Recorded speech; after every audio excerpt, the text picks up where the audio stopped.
Good morning mga miss. So ngayon maaga tayong gumising dahil meron tayong pupuntahan. 4 AM pa nga lang yan guys at nag-asikaso na tayo. Baka nagtataka kayo kung bakit sobrang aga naman. So syempre kailangan maaga tayong kikilos dahil bago tayo umalis mag-aasikaso muna tayo sa bahay.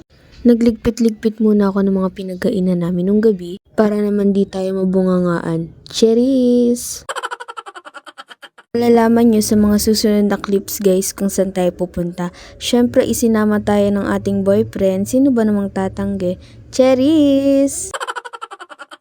Si mama nga pala muna ang tatao ngayong maghapon sa tindahan kasi nga syempre aalis tayo, siya muna mag-isa doon. So matatapos na nga tayo magligpit. Syempre pagkatapos natin magligpit, magliligo na tayo at mag-aasikaso.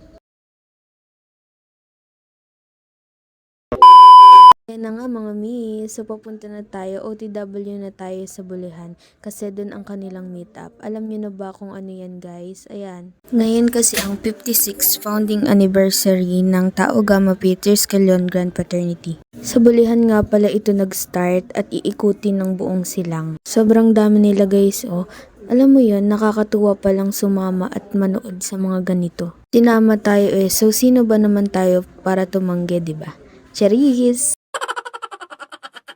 Kaka-start pa lang yan guys at pamaguyan pa lang tayo niyan. 7 AM guys nag-start na and tapos ata is mga 12:30 kasi mga alauna na sa venue kami. So ayan, nandyan na tayo. Diyan sila magi-stop over at magpipicture ng panglahatan. Mga mi, first time ko nga palang makasali sa ganitong motorcade.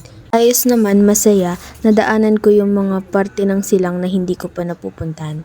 So ayan, habang nagpipicture-picture sila, nag-video muna rin ako at nag-picture ng sarili ko.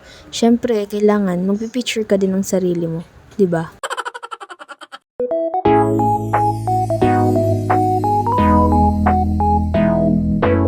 Andiyan na tayo sa parting yan. Di ko alam guys saan banda yan. Di ko na matandaan. Pero sobrang tagal na namin nagmo-motorcade niyan. Ang layo na rin ang narating namin. Ayan guys, nasa parting lalaan na kami niyan. Papunta na kami dyan sa may Balite. Doon naman papasok hanggang sa mataas na burol. Tapos paikot papunta ng venue sa Pulong Saging. Hindi ako masyado nakapag-video guys ng marami. Lalong-lalo nung nasa venue na. Syempre nakakahiya din no. Kaya yung parade lang yun na videohan natin. Ayan guys, thank you for watching. Bye!